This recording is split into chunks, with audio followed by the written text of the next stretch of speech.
Hello and welcome to another episode of Sports with Monga. It was just disappointing. It was thrashing. It was a literal thrashing from England. Who were missing some key players. Let's not kind of and let's give them credit there. It was a thrashing loss for India in the semifinal. Again, another ICC event where India kind of just can't perform. They just are. They build up the momentum to the group from the group stage. They make it to the first like a knockout game, and they just fall flat. They just fall flat, even after knowing that they're going to face the match on Sunday. It's going to be the biggest match ever in the finals if they go through. After knowing Pakistan had already made through, it's just disappointing and sad as an Indian and as an Indian cricket fan as well. Knowing what India has achieved in this tournament, like knowing how well players have performed, how form has taken dip for a couple of players, but then we have still kind of fought through it. But yeah, it's just been very disappointing on that front. So just doing a quick roundup. It was a thrashing win. India managed to. England won the toss, decided to field first, and India never found their rhythm. India just never found the only time that India was able to find rhythm was when Virat Kohli or Hardik Pandya were on the pitch and they were scoring runs. KL Rahul again struggling in down under. He's not been able to kind of find his rhythm at all. So I think he needs Indian selectors need to kind of go back and basically be like, how do you back him up now? You can play good against Zimbabwe and other teams, but then he's not been performing at a top level for India to be called up for ICC tournaments. But Rohit Sharma as well, he struggled himself. He couldn't find his rhythm and getting out at 27. But yeah, the match kind of was pretty much won single-handedly by Alex Hales. Alex Hales comes on the pitch along with Jos Buttler, and they just run havoc. I think somebody needs to tell them it was a T20 game, and the target was just 168. The target was not 277 or 300. Like the way they were playing, and they're finishing the match in 16 overs tells you that they had basically, they basically had a different mindset altogether going in. A lot to be talked about. There's a lot of analysis into like what could have gone on. It's obviously hindsight is good for analysis. I'm very sure Rahul Dravid, the coach of Indian cricket team, is now doing that himself. Just to round out what happened. India started with KL Rahul, Rohit Sharma. KL Rahul was out. India lost the first wicket at 9 for 1. Rohit Sharma was out at 50 and by the 9th over. India was 2 for 56. Sky could not find his momentum. He just didn't know. He basically he just couldn't. Rashid was the pick in my mind because he kind of contained everybody to play, and the numbers call for it, right? 4 overs, 20, 4 for 20, 4 overs, 20 runs. He's a spinner that they wanted to go against. Of course, they went and they just couldn't. They just couldn't. But yeah. Then Virat Kohli sets up the innings, makes it with 50, and then India lose their 4th wicket. Virat Kohli at 136. Rishabh Pant comes in, who was supposed to be the one who kind of changes, hits a 4 and gets a run out.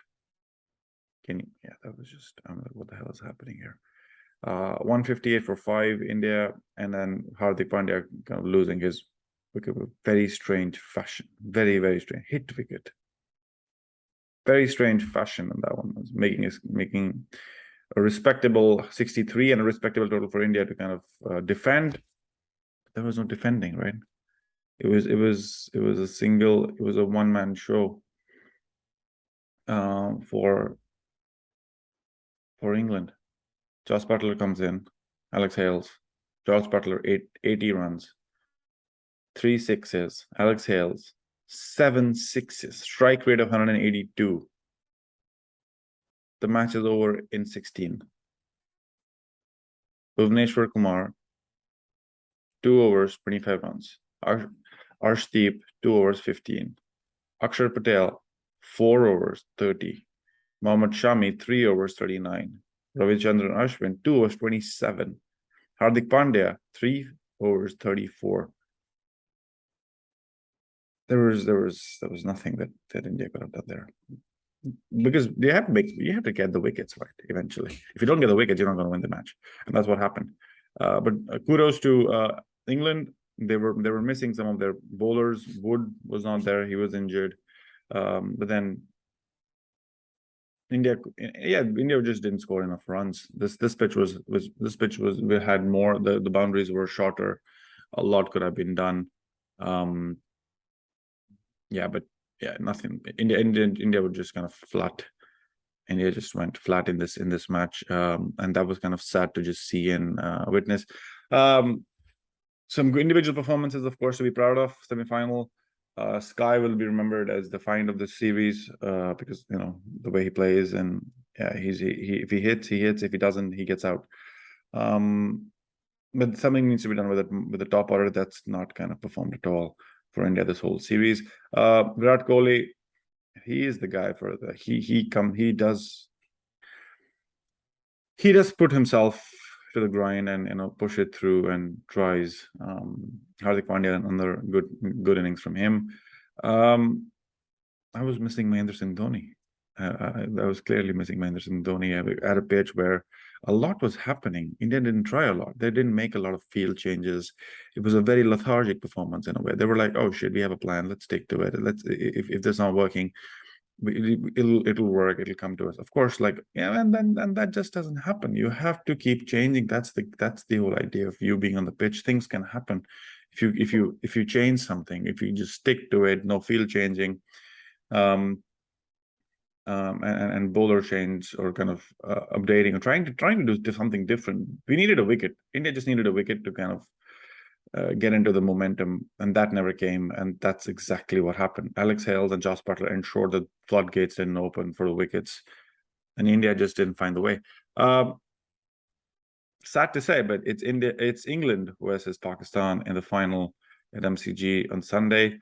It's going to be a very interesting match as well. I think Pakistan has been underdogs all along. The way they kind of reached the semifinals itself tells you how their series has been. But then they did pick themselves up against New Zealand and played that was a good game. It was a good. They fought through, and you have to give credit where it's due.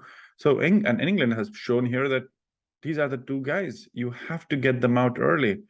And that's going to be the challenge for Pakistan bowlers now to think about and work around. Disappointing win for India. I'm very sure the players themselves will be disappointed.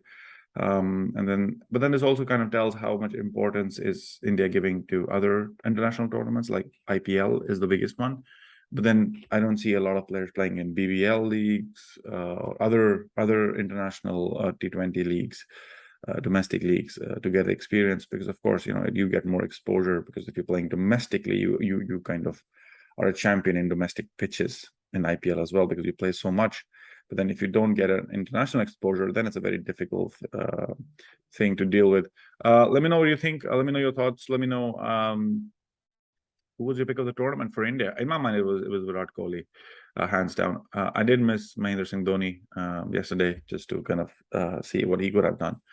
The ifs and buts would have been very different. But Rohit Sharma, a good captain. I like I like when he is kind of bold, but he was not bold yesterday. He went the safe route. Didn't work for him. But yeah, let me know what you think. Let me know who your pick of the tournament for India was. What could have India done different? But yeah, hindsight is a great thing. But all the best to England versus Pakistan. Both teams, let the best team win. I don't have a favorite there, but looking forward to the final. And catch you in the next one. Do like the video, do share, and do subscribe. There's a lot more content coming through, and see you then.